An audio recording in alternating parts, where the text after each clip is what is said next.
नमस्कार और स्वागत है आपका आर्ट्स मास्टरी में।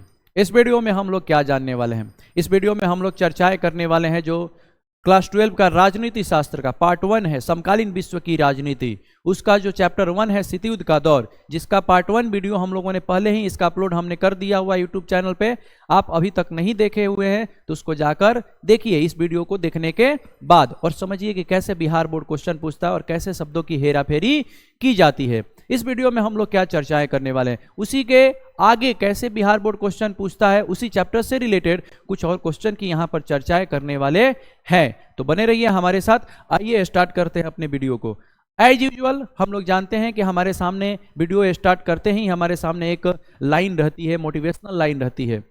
ये लाइन है जो जिसने भी खुद पर खर्च किया है, जिसने भी खुद पर खर्च किया है, दुनिया ने उसे ही गूगल पर सर्च किया है। जी हाँ मित्रों, अगर आप अपना समय पूरा अपने ऊपर इन्वेस्ट कर रहे हैं, अपने लक्ष्यों को प्राप्त करने के ऊपर इन्वेस्ट कर रहे हैं, कैसे आप सोच रहे हैं कि कैसे हम अपने लक्ष्यों को प्राप्त करें, पूरा का पूरा समय जो अपने ऊपर आप खर्च कर रहे हैं और अपने गोल को प्राप्त करने के ऊपर खर्च कर रहे हैं, तो एक दिन आपको दुनिया गूगल पर सर्च करेगी। चाहे वो किसी भी फील्ड के सफल व्यक्ति को ले लीजिए, किसी भी फील्ड के सफल इंसान को ले लीजिए, उसने अपना पूरा का पूरा समय अपने ऊपर इन्वेस्ट किया है, जिसे आज दुनिया गूगल पर सर्च कर रही है। चाहे वो एपीजे अब्दुल कलाम की बात करें, चाहे वो अटल बिहारी वाजपेयी की बात करें, चाहे वो एलन मस्क की बात करें, या किसी भी व्यक्ति की बात करें किसी भी क्षेत्र में, चाहे वो यूपीएससी टॉपर की ही क्यों ना बात कर लें, उन्होंने अपना समय अपने पढ़ाई के ऊपर दिया, अपने ऊपर खर्च किया, तो आज उन्हें दुनिया गूगल पर सर्च कर रही है और गूगल पर सर्च करती है। उसी प्रकार से आपको भी एक दिन दुनिया गूगल पर सर्च करेगी, जब आप अपना समय केवल अपने ऊपर खर्च करेंगे, जो कि आपके लिए बहुत ज़्यादा इम्पोर्टेंट है। आपका जो समय है बहुत ज़्यादा वैल्यूएबल है, उसे आप एकदम बचा कर रखिए और उसे अपने ऊपर ही और अपने गोलों को कैसे प्राप्त करें, अपने लक्ष्यों को कैसे प्राप्त करें, उनके ऊपर ही खर्च कीजिए। और ऐसा करते हैं तो आपको सफल होने से कोई नहीं रोक सकता है, और एक दिन आपको दुनिया गूगल पर सर्च करेगी और सबसे पहला सर्च करने वाले इंसान हम होंगे जिस दिन आप सफल होंगे। आइए स्टार्ट करते हैं अपने वीडियो को और आते हैं अपने पहले नंबर क्वेश्चन पे। जो पहला नंबर क्वेश्चन है, क्या गुटनिरपेक्षता एक नकारात्मक नीति है? क्वेश्चन है, क्या गुटनिरपेक्षता एक नकारात्मक नीति है? पूछा जा रहा है कि जो द्वितीय विश्व युद्ध के बाद शीत युद्ध की शुरुआत होती है और शीत युद्ध की शुरुआत होने के बाद गुटनिरपेक्षता की नीति लाई जाती है कुछ देशों द्वारा या 9 स्वतंत्र देशों के द्वारा। तो ये जो गुटनिरपेक्षता की नीति है, क्या ये नकारात्मक नीति है? क्या ये सही नहीं है? क्या ये गलत है? क्या ये गुटों से बचने के लिए या विश्व में क्या घटनाएं घट रही हैं उनसे बचने के लिए ये नीति लाई गई थी? जी नहीं, गुटनिरपेक्षता जो नीति है वो क्या है? एक नकारात्मक नीति नहीं है। हम लोग जानते हैं कि द्वितीय विश्व युद्ध के बाद बहुत सारे ऐसे देश होते हैं, आजाद हुए रहते हैं, जो गरीबी, जो आर्थिक तंगी से, जो भुखमरी से जूझ रहे होते हैं, और उस समय ही देखते हैं कि विश्व में शीत युद्ध जैसा माहौल बन गया है। विश्व में नए नए सैनिक गुटों का निर्माण किया गया है और उसमें बोला जा रहा है वो 9 स्वतंत्र देशों को क्या पाइए और हमारे गुट में शामिल हो जाइए। तो वो जानते हैं कि अगर उस गुट में हम शामिल हो जाते हैं तो फिर से हमारी स्वतंत्रता और हमारी संप्रभुता खत्म हो जाएगी, और ये जो बड़े महाशक्ति वाले सैनिक गुट हैं अपने मनमाने तरीके से हमारा इस्तेमाल करेंगे। तो इससे अच्छा है कि हमें गुटनिरपेक्षता के नीति का प्रतिपादन करना चाहिए और गुटनिरपेक्ष आंदोलन में हमें साथ हो जाना चाहिए, और इस प्रकार से गुटनिरपेक्षता की नीति लाई जाती है। तो आपने चैप्टर पढ़ा होगा तो इसको जाना होगा कि गुटनिरपेक्षता की नीति नकारात्मक नीति नहीं थी, बल्कि ये उन स्वतंत्र देशों को, 9 स्वतंत्र देशों को स्वतंत्र तरीके से विदेश नीति का अनुसरण करने के लिए एक जरिया बना हुआ था, ताकि वो क्या कर सके कि उनको भी डेवलपमेंट करने की आवश्यकता थी, उनको भी अपने आर्थिक जरूरतों को पूरे करने की आवश्यकता थी, देश की गरीबी को दूर करने की आवश्यकता थी, तो उन्हें भी प्रौद्योगिकी चाहिए थी, टेक्नोलॉजी चाहिए थी उन्हें भी। तो वो किसी महाशक्ति से, चाहे वो यूएसए हो, चाहे ये यूएसएसआर हो, किसी से भी वो शक्तियां प्राप्त कर सके, किसी से भी वो प्रौद्योगिकी प्राप्त कर सके, ठीक है, दोनों में से किसी के भी साथ में या दोनों में से जो भी देश आगे आ रहा है वो उनकी सहायता कर सके, इसके लिए उन लोगों ने गुटनिरपेक्षता की नीति अपनाई थी। जैसे अगर इसका हम मॉडल आंसर को देखें जो कि यहां पर लिखा गया है, तो गुटनिरपेक्षता को एक नकारात्मक नीति नहीं माना जा सकता है।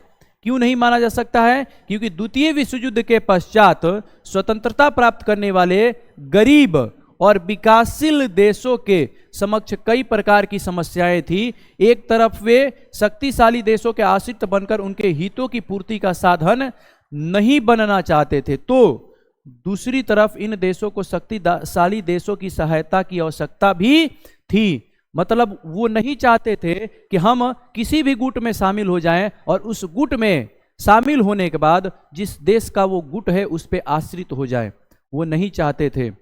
और दूसरी तरफ उन्हें आवश्यकता भी थी कि हमें ये विकसित देश सहायता करें, हमें जो हमारे सामने या जो हमारे समक्ष चुनौतियां हैं उनको सामना करने का, उन चुनौतियों को दूर करने के लिए। यही बातें यहां पर हमने क्या किया है, मेंशन किया हुआ है। और गुट निरपेक्षता को अपनाकर इन देशों ने न सिर्फ अपनी विदेश नीति की स्वतंत्रता को बनाए रखा, वरन विभिन्न शक्तिशाली देशों से सहायता भी इन्होंने क्या की थी, प्राप्त की हुई थी। जैसे गुट निरपेक्षता की नीति में आप लोग देखे होंगे या चैप्टर में आपने ये समझा होगा कि शीत युद्ध में दो गुट बने हुए थे, एक यूएसए वाला और एक यूएसएसआर वाला। तो जो भी किसी एक गुट में शामिल हो गया तो एक गुट उसका सहायता करने वाला नहीं था, लेकिन दोनों में से किसी भी गुट में अगर कोई शामिल नहीं होता था तो कोई एक दबाने के लिए आता था या कोई एक उसको उस पर हमला करने के लिए आता था तो दूसरी उसकी सहायता करने के लिए यहाँ पे चला आता था। तो यही हुआ था गुट निरपेक्षता की नीति अपनाने के बाद। अगर एक सहायता नहीं करता था तो दूसरा गुट हमारी सहायता करने के लिए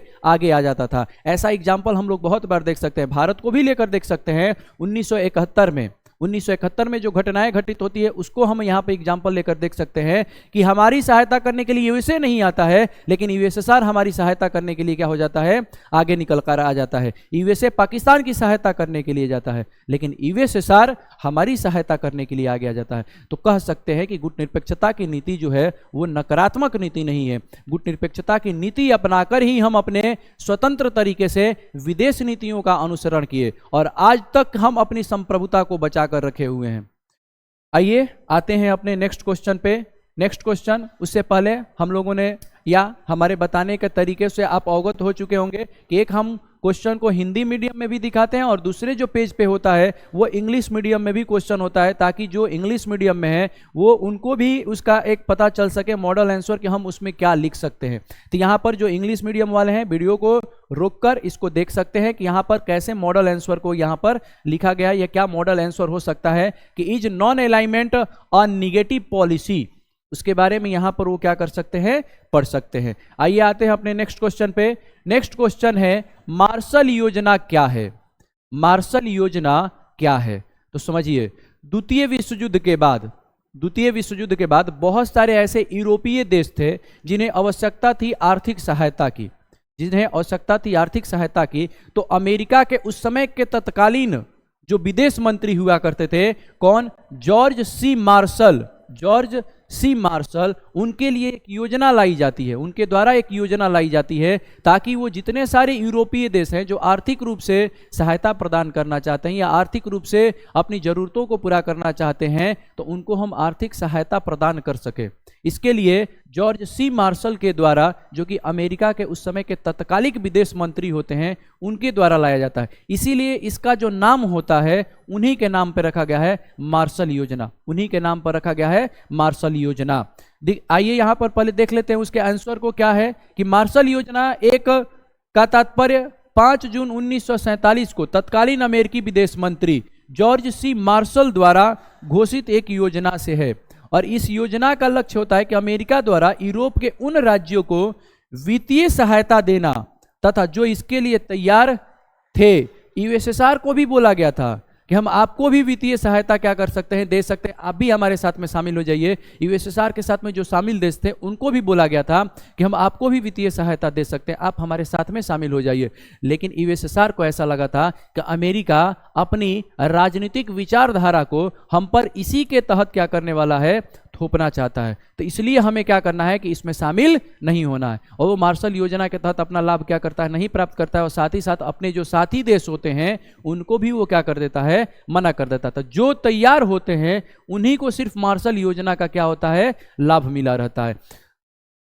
अमेरिका वित्तीय सहायता से इन राष्ट्रों को अपना पुनर्निर्माण करना था और सोवियत संघ ने इस योजना को अमेरिका का साम्राज्यवादी जाल कहकर उसकी आलोचना की। जैसे हमने बताया कि अमेरिका क्या कहता है कि नहीं, ये राजनीतिक विचारधारा का अपना क्या कर रहा है, विस्तार कर रहा है, तो इसलिए हमें क्या करना है कि इसमें शामिल नहीं होना है और इस मार्शल योजना का हमें बाइकआउट करना है। मार्शल योजना के कारण शीत युद्ध और भी अधिक क्या हो गई, तेज हो गई, क्योंकि मार्शल योजना के तहत अमेरिका ने क्या किया था कि जो साम्राज्यवाद की जो नीति थी, जो कि यूएसएसआर की, उसको भी उसने रोकने की कोशिश की कि हम जिनको भी आर्थिक सहायता प्रदान करेंगे तो कोशिश करेंगे कि उनको हम अपने साथ में क्या कर लें, मिला लें। अब इससे रिलेटेड 2-3 क्वेश्चन होते हैं। 2-3 क्वेश्चन, एक ऑब्जेक्टिव क्वेश्चन पूछा जाएगा कि मार्शल योजना कब लाया गया था। मार्शल योजना प्रस्तावित किया गया था, ये आपको 5 जून 1947 को, 5 जून 1947 को मार्शल योजना को प्रस्तावित किया गया था, लेकिन इसे औपचारिक रूप से लागू किया गया था 3 अप्रैल 1948 से। कब लागू किया गया था, 3 अप्रैल 1948 से ऑफिशियली रूप से इसे लागू किया गया था। और इसे प्रस्तावित किया गया था कब, 5 जून 1947 को, जब जॉर्ज सी मार्शल जो अमेरिका के विदेश मंत्री होते हैं, हार्वर्ड यूनिवर्सिटी में क्या कर रहे होते हैं, भाषण दे रहे होते हैं, स्पीच दे रहे होते हैं। उसी समय इस योजना के बारे में वो दुनिया से अवगत कराते हैं और इसका प्रस्ताव वो क्या करते हैं, रखते हैं कि हम उन यूरोपीय देशों को वित्तीय सहायता प्रदान करेंगे जिन्हें आवश्यकता है, जिसमें यूएसएसआर को भी बोला गया लेकिन उसने मना कर दिया। तो क्वेश्चन आपको ये याद रखना है कि मार्शल योजना कब लाया गया था, तो कब प्रस्ताव में लाया गया था, 5 जून 1947 को, और कब औपचारिक रूप से ये लागू हुआ था, तो आपको बताना है 3 अप्रैल 1948 को। और ये योजना के तहत, मार्शल योजना के तहत 16 देशों को सहायता प्रदान किया गया था अमेरिका के द्वारा। 16 देशों को अमेरिका के द्वारा सहायता प्रदान किया गया था और एप्रोक्स 13.3 अरब डॉलर की सहायता की गई थी। 13.3 अरब डॉलर की सहायता की गई थी यूरोपीय देशों को, इन 16 देशों को, ताकि वो अपनी आर्थिक स्थिति को सुधार सके। इससे रिलेटेड ये क्वेश्चन आपको याद रखना है और ये क्वेश्चन पूछा जा चुका है। और ये क्वेश्चन कब पूछा जा चुका है, 2023 में पूछा जा चुका है। 2023 में ये क्वेश्चन पूछा जा चुका है, तो शायद हो सकता है कि आपके एग्जाम में भी ये क्या हो सके, रिपीट हो सके। तो आप इस क्वेश्चन को अच्छे से याद कर लीजिएगा। और इस क्वेश्चन के रिलेटेड जो ऑब्जेक्टिव क्वेश्चन है कि मार्शल योजना किसके द्वारा लाया जाता है, तो जॉर्ज सी मार्शल के द्वारा लाया जाता है। कब लाया जाता है, तो ये प्रस्ताव लाया जाता है 5 जून 1947 को, जब जॉर्ज सी मार्शल जो अमेरिकी विदेश मंत्री होते हैं, तत्कालिक विदेश मंत्री होते हैं, उनके द्वारा हार्वर्ड यूनिवर्सिटी में भाषण दिया जा रहा होता है तब। और इसे औपचारिक रूप से कब लागू किया गया था, 3 अप्रैल 1948 को। कब लागू किया गया था, 3 अप्रैल 1948 को। और इसमें कितने देशों को लाभ पहुंचाया गया था, तो इसमें 16 देशों को लाभ पहुंचाया गया था, जिसमें लगभग 13.3 अरब डॉलर की सहायता दी गई थी अमेरिका द्वारा यूरोपीय देशों को। आइए आते हैं इसके नेक्स्ट पेज पे। तो नेक्स्ट पेज पे एज इट इज यहाँ पर हमारा आंसर है इंग्लिश मीडियम में, जिसमें क्वेश्चन पूछा गया कि मार्शल योजना क्या है, व्हाट इज मार्शल प्लान, या फिर what was the aim of Marshall Plan, Marshall Plan का उद्देश्य क्या था। ये आपको यहाँ पर क्या करना है, मेंशन करना है, जिसको हमने एज अ मॉडल आंसर यहाँ पर क्या किया हुआ है, लिखा हुआ है। तो जो भी इंग्लिश मीडियम वाले हैं वीडियो को रोक लेंगे और उसके बाद क्या कर लेंगे, इसे पढ़ लेंगे कि क्या इसमें दिया गया है। आइए आते हैं अपने नेक्स्ट क्वेश्चन पे। नेक्स्ट क्वेश्चन है हमारा, नई अंतर्राष्ट्रीय आर्थिक व्यवस्था से आप क्या समझते हैं। और ये क्वेश्चन बहुत बार रिपीटेड हुआ है, एक बार 2011 में हुआ है, एक बार 12 में, एक बार 16 में, और आने वाले एग्जाम में भी ये रिपीट हो सकता है। तो इसलिए आप इसको समझिए। जो नई अंतर्राष्ट्रीय आर्थिक व्यवस्था होती है, हम लोग जानते हैं कि वर्तमान जो विश्व है इसमें बहुत सारी विभिन्नताएं पाई जा रही हैं, आर्थिक विषमताएं पाई जा रही हैं। उस समय भी यही सब हो रहा था। तो जो विकासशील देश थे उन्होंने विकसित देशों से चाहा कि इस प्रकार से हमें एक आर्थिक सहायता प्रदान की जाए ताकि, और या इस प्रकार से एक योजना लाया जाए ताकि वो हमारी सहायता करे, या उनके द्वारा जो तय किए गए टैरिफ वगैरह है या टैक्सेज वगैरह है, ये जो नियम और कानून है, इन विकासशील देशों पर क्या हो, लागू ना हो। इसके लिए उन लोगों ने चाहा कि हमें क्या करना है, एक नई आर्थिक व्यवस्था की आवश्यकता है, एक नई अंतर्राष्ट्रीय आर्थिक व्यवस्था की आवश्यकता है, जिसमें हम भी क्या कर सके, प्रॉपर भागीदारी दे सके, या हमारी यहाँ की जो भी प्रोडक्ट है वो भी विकसित देशों में जाकर क्या हो सके, बिक सके, या हम वहाँ पे भी व्यापार कर सके, हमारी भी पहुँच वहाँ के बाजारों तक क्या हो सके। इसके लिए नई अंतर्राष्ट्रीय आर्थिक व्यवस्था क्या की गई थी, लाई गई थी, जिसमें अगर देखें इसके हम मॉडल आंसर को कि क्या लिखा गया है, तो वर्तमान विश्व में विभिन्न देशों के बीच भारी आर्थिक विषमताएं हैं। एज यूजुअल हम लोग जानते ही हैं, एक तरफ आर्थिक दृष्टि से बहुत अधिक संपन्न विकसित देश हैं तथा दूसरी तरफ भूख, गरीबी और बीमारी से ग्रस्त विकासशील देश हैं। समय समय पर इस बात पर जोर दिया गया है कि विश्व में ऐसी आर्थिक व्यवस्था स्थापित किया जाए जिससे विश्व के विभिन्न देश आर्थिक रूप से क्या हो जाएं, संपन्न हो जाएं। यानी बोला गया कि आप यहाँ विकसित हैं और यहाँ पर कम जनसंख्या में हैं, लेकिन आप विश्व के ज़्यादा संसाधनों का इस्तेमाल कर रहे हैं, और हम विकासशील देश हैं और हम क्या है, ज़्यादा जनसंख्या में है, लेकिन फिर भी हम क्या करें, विश्व के कम संसाधनों का इस्तेमाल कर रहे हैं। तो हमें भी ये अवसर मिले ताकि हम इन संसाधनों का इस्तेमाल करके जो ये आर्थिक विषमताएं दिखाई दे रही है, इनको हम क्या कर लें, समाप्त कर लें। तो इसको मांग करने के लेकर इसीलिए एक नई अंतर्राष्ट्रीय आर्थिक व्यवस्था की क्या की गई थी, प्रस्ताव रखी गई थी।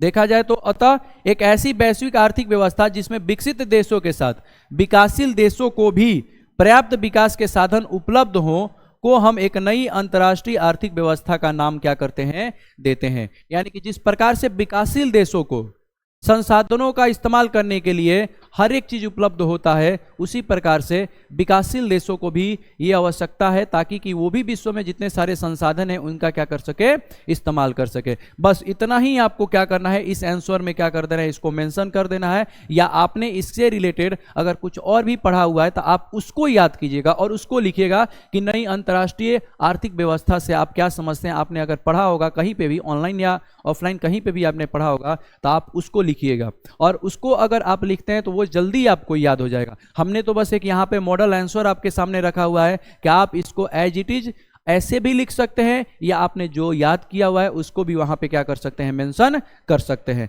आइए आते हैं अपने नेक्स्ट पेज पे। तो नेक्स्ट पेज पे देखेंगे एज इट इज हमारा यहाँ पर क्या है कि इंग्लिश में उसको मेंशन किया गया है कि what do you think from the new international economic system, जिसे हम लोग क्या बोलते हैं, नियो भी बोलते हैं। इसे हम लोग क्या बोलते हैं, नियो भी हम लोग क्या बोलते हैं, इसे बोलते हैं। तो इससे हम क्या समझते हैं, यहाँ पर उसको इंग्लिश में भी क्या किया गया है, मेंशन किया गया है। तो आप इसको वहाँ पे क्या कर सकते हैं, वीडियो को पॉज करके आप इसको भी पढ़ सकते हैं, मॉडल आंसर को भी।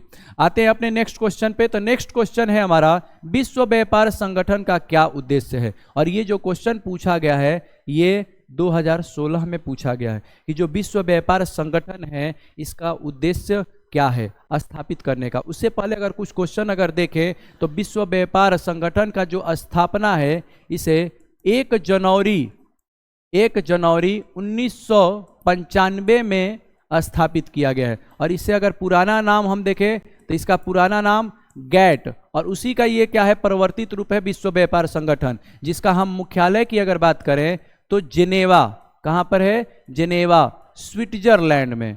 कहां पर है, स्विट्जरलैंड में।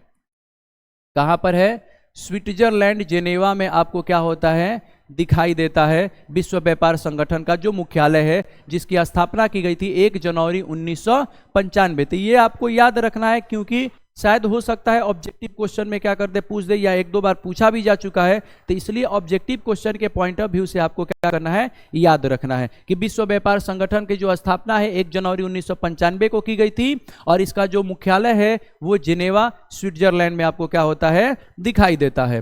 ठीक है, उसके बाद अगर आते हैं अपने क्वेश्चन पे, उसके बाद आते हैं अपने क्वेश्चन पे। तो क्वेश्चन में पूछा गया कि विश्व व्यापार संगठन का उद्देश्य क्या होता है, जिसको हमने यहाँ पर मेंशन किया। अगर इसको हम पढ़ें तो विश्व व्यापार संगठन का उद्देश्य है कि व्यापार और वित्तीय गतिविधियों को इस प्रकार चलाया जाए जिससे पूर्ण रोजगार क्या हो सके, सुनिश्चित हो सके। यानी कि अगर हम व्यापार चलाना है, या जो भी हम वित्तीय गतिविधियां विश्व में देख रहे हैं, वित्तीय गतिविधियों को विश्व में देख रहे हैं, तो इस प्रकार से हम उसे चलाएं ताकि उसे पूर्ण रोजगार क्या हो सके, सृजित हो सके या सुनिश्चित हो सके।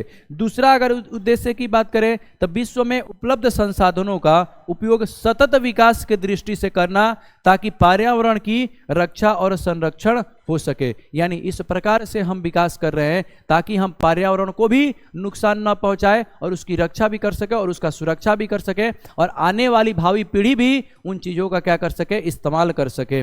या तीसरा हम उद्देश्य की बात करें तो टैरिफ और व्यापार की जो रुकावटों को दूर करते हुए व्यापार संबंधों में पक्षपाती आचरण को घटाकर परस्पर लाभकारी व्यवस्था उपलब्ध कराना, ये विश्व व्यापार संगठन के क्या होते हैं, उद्देश्य होते हैं। अगर आप इससे रिलेटेड अगर कुछ और भी पढ़ा हुआ है ऑफलाइन या ऑनलाइन, कहीं पे भी आपने जो बैचेज लिए हुए हैं और पढ़ाई कर रहे हैं, तो वो भी आप उसको लिख सकते हैं, क्योंकि वो आपको जल्दी याद होगा। और अगर आपने कहीं पे नहीं पढ़ा हुआ है तो आप इसको भी एज इट इज आंसर में क्या कर सकते हैं, इसके मेंशन कर सकते हैं। आइए आते हैं इसके हम नेक्स्ट क्वेश्चन पे। तो नेक्स्ट पेज पे एज इट इज हमारा क्या है, इंग्लिश में यहाँ पर दिया गया है। तो आप इस वीडियो को पॉज करके इंग्लिश वाले इसको देख सकते हैं और पढ़ सकते हैं कि क्या यहाँ पर इंग्लिश में मॉडल आंसर को किस प्रकार से मेंशन किया गया है। आते हैं नेक्स्ट क्वेश्चन पे। तो नेक्स्ट क्वेश्चन है तनाव शैथिल्य क्या है। तनाव शैथिल्य क्या है, ये क्वेश्चन पूछा गया है 2016 में।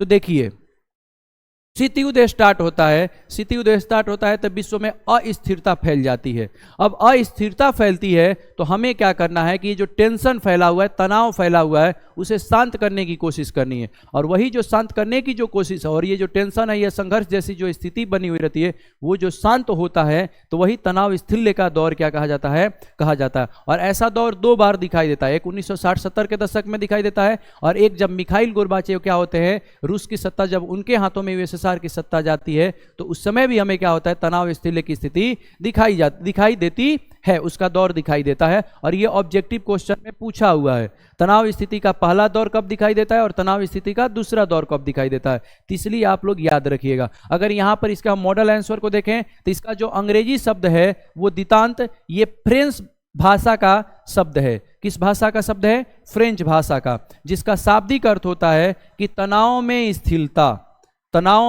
स्थिरता। यानी जो शीतयुद्ध में जो तनाव दिखाई दे रहा है, द्वितीय विश्व युद्ध के बाद जो अंतर्राष्ट्रीय स्तर पे जो तनाव दिखाई दे रहे हैं, उनमें क्या आ जाए, स्थिरता लाया जाए। यानी अंतर्राष्ट्रीय राजनीति के परिप्रेक्ष्य में दितांत से अभिप्राय सोवियत अमेरिकी तनाव में कमी और उनमें दिन प्रतिदिन बढ़ती हुई मित्रता, सहयोग और शांतिपूर्ण सहअस्तित्व की भावना से है। यानी कि जो भी यूएसए और यूएसएसआर में जो तनाव, संघर्ष, ये सब जो विचारधाराओं की जो लड़ाई दिखा दे रही है, तो इनको हमें क्या करना है, शांत करने की आवश्यकता है। वही हमारा क्या कहलाता है, तनाव शैथिल्य कहलाता है। आइए आते हैं इसके नेक्स्ट पेज पे। तो नेक्स्ट पेज पे देखेंगे एज इट इज यहाँ पर इसको इंग्लिश में भी क्या किया गया है, मॉडल आंसर हमने दिया हुआ है, तो आप इसको इंग्लिश में पढ़ सकते हैं। आते हैं अपने नेक्स्ट क्वेश्चन पे। तो नेक्स्ट क्वेश्चन है हमारा, एक ध्रुवीयता और दो ध्रुवीयता में अंतर बताइए। तो हम लोग जानते हैं कि जैसे ही द्वितीय विश्व युद्ध समाप्त होता है, विश्व किस में बट जाता है, दो ध्रुव में बट जाता है। एक यूएसए और एक क्या होता है, यूएसएसआर में क्या हो जाता है, बट जाता है। यूएसए और यूएसएसआर, और इन दोनों में क्या स्टार्ट होता है, शीतयुद्ध स्टार्ट हो जाता है। इन दोनों में शीतयुद्ध स्टार्ट हो जाता है, यानी कोल्ड वॉर स्टार्ट हो जाता है। दोनों में कोल्ड वॉर स्टार्ट होगा। ऐसे एग्जांपल समझिए कि जब दो लोग आपस में लड़ रहे होते हैं, यानी उस समय दो ध्रुवता की क्या हो गई है, स्थापना हो गई। एक महाशक्ति एक तरफ है और एक महाशक्ति एक तरफ है। जैसे द्वितीय विश्व युद्ध के बाद हुआ था विश्व में, यानी एक यूएसए वाली महाशक्ति हो गई और एक यूएसएसआर वाली महाशक्ति हो गई। अब ये दोनों जब लड़ाई कर रहे हैं, चाहे वो विचारधारा की लड़ाई हो, चाहे वो राजनीतिक स्तर पर लड़ाई हो, चाहे वो आर्थिक स्तर पर लड़ाई हो, तो एक क्या होगा, उसमें विजेता बनेगा और एक क्या होगा, हारेगा। जिसमें यूएसएसआर का क्या होता है, विघटन होता है। और कब होता है, 1991 में यूएसएसआर का विघटन होता है। यानी कि इसमें विजेता कौन बनता है, यूएसए विजेता बनता है। इसमें यूएसए क्या होता है, विजेता बन जाता है और यूएसएसआर क्या होता है, इसमें हार जाता है, यानी उसका विघटन हो जाता है। तो उससे पहले यूएसएसआर का विघटन से पहले और द्वितीय विश्व युद्ध के बाद अगर उस दौर को अगर देखें तो वो दो ध्रुवीयता का दौर होता है, क्योंकि विश्व दो गुटों में बटा हुआ था, एक यूएसए और एक यूएसएसआर। तो वो दो ध्रुवीयता का दौर कहा जाता है। लेकिन जैसे ही यूएसएसआर का विघटन होता है 1991 में और यूएसए विजेता होता है, यानी अब विश्व में सिर्फ एक ही महाशक्ति है और वो कौन है, अमेरिका। उसके समक्ष और कोई महाशक्ति आपको क्या हो रही है, नहीं दिखाई दे रही है। तो ऐसी स्थिति को या ऐसे स्थिति के दौर को हम लोग एक ध्रुवता का दौर हम लोग क्या कहते हैं। जैसे अगर हम मॉडल आंसर को देखें तो यहां पर देख सकते हैं कि एक ध्रुवता का वह स्थिति है, एक ध्रुवता वह स्थिति है जब विश्व में केवल एक महाशक्ति होती है। जैसे यूएसएसआर का जब विघटन होता है 1991 में जब यूएसएसआर का विघटन होता है, तब विश्व में केवल एक ही महाशक्ति बच जाती है और वो कौन महाशक्ति बचती है, यूएसए यानी अमेरिका। तो ऐसी स्थिति को हम लोग क्या बोलते हैं, एक ध्रुवता का स्थिति बोलते हैं या दौर बोलते हैं। जैसे शीत युद्ध के बाद अमेरिका, इसमें शक्ति का केंद्रीकरण होता है, यानी जो पूरी शक्ति है वो कहां पर आ गया, एक ही महाशक्ति या एक ही देश के पास जाकर क्या हो गया, केंद्रीकृत हो गया। और ऐसा हुआ था 1991 के बाद, यानी सोवियत संघ के विघटन के बाद। या दो ध्रुवता की स्थिति की पूछ ले कि वो क्या होता है, दो ध्रुवता का अर्थ क्या होता है, तो यह वह स्थिति है जब दो महाशक्तियां समान रूप से प्रभावशाली होती हैं, जैसे शीत युद्ध के समय अमेरिका और सोवियत संघ, और इसमें गुटबंदी और प्रतिस्पर्धा अधिक होती है। जैसा हम लोग जानते हैं कि जैसे ही शीत युद्ध का दौर स्टार्ट होता है वैसे ही गुटों का निर्माण होना स्टार्ट होता है, जो कि पहला अमेरिका के द्वारा निर्माण किया जाता है, जिसमें पहला गुट का निर्माण किया जाता है नाटो का, पहला गुट निर्माण किया जाता है नाटो का। तो जब दो ध्रुवता का जब दौर आता है या दो ध्रुवता का जब दौर चल रहा होता है तो उसमें क्या होता है कि गुटबंदियां स्टार्ट होती है, कोई अपना गुट बना रहा होता है, कोई अपना गुट बना रहा होता है। लेकिन जब एक ध्रुवता आ जाती है तो उसमें शक्ति एक ही व्यक्ति में क्या हो जाती है, केंद्रित हो जाती है। जैसे शीत युद्ध में जब शीत युद्ध समाप्त होता है और यूएसएसआर का विघटन होता है तो एक ध्रुवता की स्थिति उत्पन्न होती है, यानी शक्ति केवल यूएसए में ही एग्जिस्ट करती है और यूएसए में ही निहित हो जाती है, यानी वहां पे शक्ति का केंद्रीकरण हो जाता है। लेकिन अगर हम द्वितीय विश्व युद्ध की बात करें, उससे पहले की बात करें, यूएसएसआर के विघटन से पहले की बात करें और द्वितीय विश्व युद्ध की बाद की बात करें, तो उस समय विश्व में दो महाशक्तियां दिखाई देती हैं जो सामान्य रूप से क्या होती है, शक्तिशाली होती हैं, और वहां पर गुटों का निर्माण किया जाता है, जो कि हम लोग चैप्टर में पढ़े भी होंगे। तो वही यहां पर क्या किया गया है, पूछा गया है, और ये क्वेश्चन 2016 में और 2022 में पूछा गया है। एज इट इज इसके नेक्स्ट पेज पे आपको यहां पर दिखाई देता है, उसको इंग्लिश में हमने मेंशन किया है कि इसको इंग्लिश में ऐसे लिख सकते हैं, यहां पर आप उसको भी क्या कर सकते हैं, देख सकते हैं। आई होप कि अभी तक आपने वीडियो पूरा देखा होगा और पूरा समझा होगा कि किस प्रकार से बिहार बोर्ड में क्वेश्चन पूछे जाते हैं। यहाँ तक हमने जो चैप्टर 1 से क्वेश्चन पूछे गए हैं या पूछे जा सकते हैं या बन सकते हैं, जितने प्रकार के क्वेश्चन बन सकते हैं जो लघु उत्तरीय क्वेश्चन होते हैं, उन क्वेश्चन को यहाँ पे, उन प्रश्नों को यहाँ पर हम आपके सामने प्रस्तुत किए पार्ट 1 और पार्ट 2 में, यानी 2 वीडियो बनाकर। अगर आपने इसके पार्ट 1 को नहीं देखा है तो आप इसके पार्ट 1 वीडियो को जाकर देखिए और समझिए कि किस प्रकार से वहाँ पर इस चैप्टर से रिलेटेड कैसे क्वेश्चन को या प्रश्नों की वहां पे चर्चाएं की गई है और उसका मॉडल आंसर कैसे क्या किया गया है, बताया गया है, या उसका हमने कैसे लिखवाया हुआ। साथ ही साथ इसके इस वाले वीडियो को भी अगर आपका कोई मित्र क्या कर रहा है, आर्ट्स लिया हुआ है और पढ़ रहा है, तो उसको भी क्या कीजिए, शेयर कीजिए। ऐसे ही हंसते रहिए और मुस्कुराते रहिए। अगर आप चैनल पे नए हैं तो चैनल को सब्सक्राइब कर लीजिए और वीडियो को लाइक कर दीजिए। और आपके समक्ष या आपके अंदर कोई कंफ्यूजन है या किसी भी प्रकार का क्वेश्चन है तो आप कमेंट कर सकते हैं, हम उसका जवाब देने की कोशिश करेंगे और जवाब देंगे भी।